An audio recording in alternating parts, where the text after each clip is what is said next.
Hey thinkers, welcome back to Think Sharp Alley, where every turn leads to a smart solution. Have you ever taken a picture and zoomed in or out and noticed that the shape stays the same, only the size changes?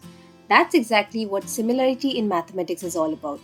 Today we are going to explore similarity of triangles, a concept that helps us compare two shapes, calculate heights of huge buildings, solve geometry puzzles, and even understand how maps are made. If two triangles look the same but are just scaled versions of each other, they are similar. And that simple idea leads to some powerful results.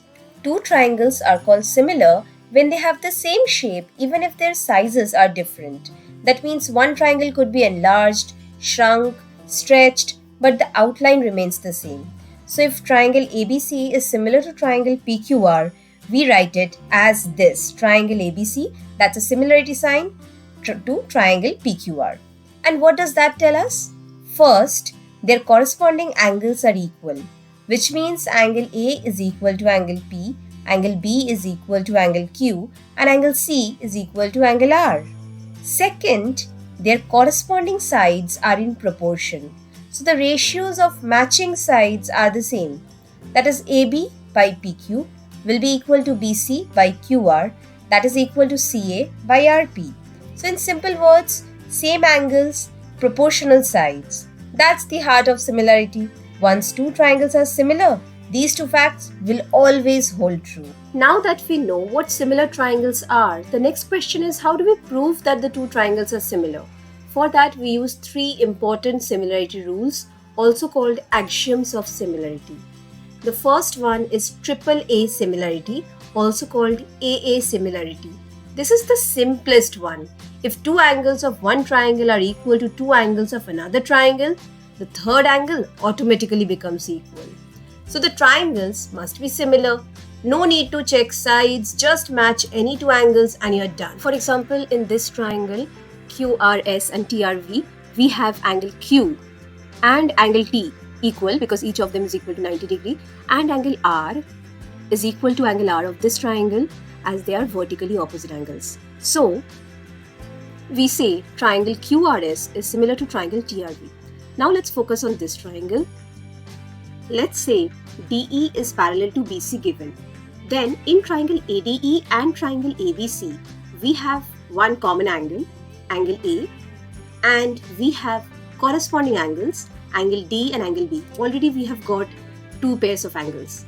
If you want to see, the third pair is automatically equal because these two are also corresponding angles. So this triangle ADE and ABC are also similar by angle-angle similarity. Next up, SAS similarity. SAS stands for side angle side.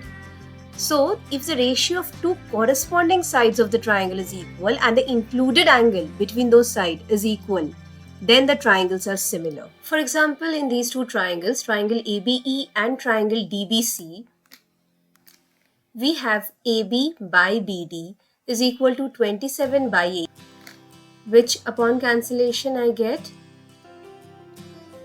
3 by 2.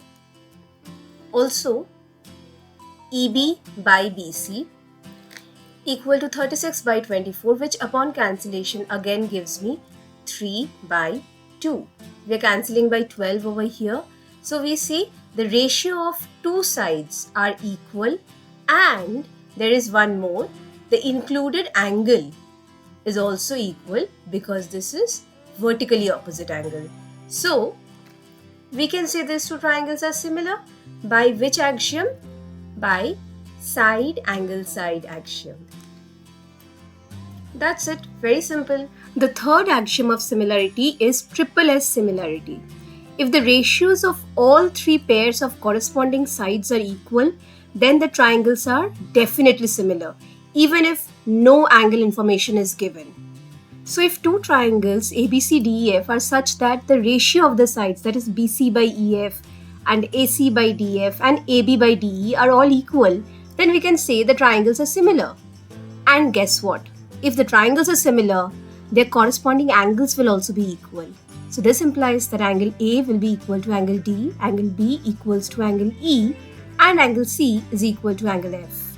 So now that we know the three axioms of similarity, AAA, SAS and Triple S, let's understand why this chapter is actually important. Similarity forms the backbone of almost every geometric construction you see around you. Whether it's the way shadows form, how maps are drawn, how architects scale down huge buildings into small models, or how your mobile camera enlarges or reduces images, everything uses the concept of similar triangles. And in the context of your board exams, similarity is not just a chapter, it's a tool. You will use it again and again to prove lines parallel, to compare sides, to find unknown length, to derive some of the most important theorems, including the ones you are about to learn now. Once you understand similarity, the next logical step is to see how similar triangles help us create proportions inside a triangle. And that brings us to one of the most powerful results in geometry, the basic proportionality theorem, also called the Thales theorem. So, the basic proportionality theorem says that if a line is drawn parallel to one side of a triangle, then it divides the other two sides in the same ratio. Let's understand this with a simple diagram. Suppose in triangle ABC, a line DE is drawn parallel to BC. Then, according to the basic proportionality theorem, AD by DB will be equal to AE by EC. In simple words, the moment you draw a parallel line inside a triangle, it divides the other two sides proportionally. Why does this happen? Because the parallel line creates two triangles, triangle ADE and triangle ABC. And these two triangles are similar. How can we say so? First of all, angle A is common angle and angle ADE is equal to angle ABC because they are corresponding angles. So these two triangles are similar by angle-angle similarity. And once the triangles are similar, their corresponding sides automatically become proportional. So we can write AD by AB equals to AE by AC, right? Now let us take reciprocal on both sides and then subtract 1 from both sides.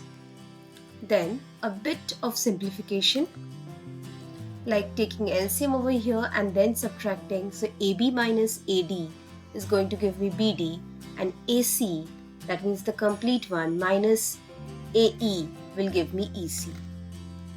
Then once again taking reciprocal on both sides, we have AD by DB equals to AE by EC. So basic proportionality theorem is simply an application of similarity. So now we know why similarity is important and how it leads us to the basic proportionality theorem. In the next video, we will explore the converse of this theorem, solve a few exam level questions, and see how this theorem can unlock an entire set of results in similarity. Until next time, keep thinking sharp, only on Think Sharp Alley.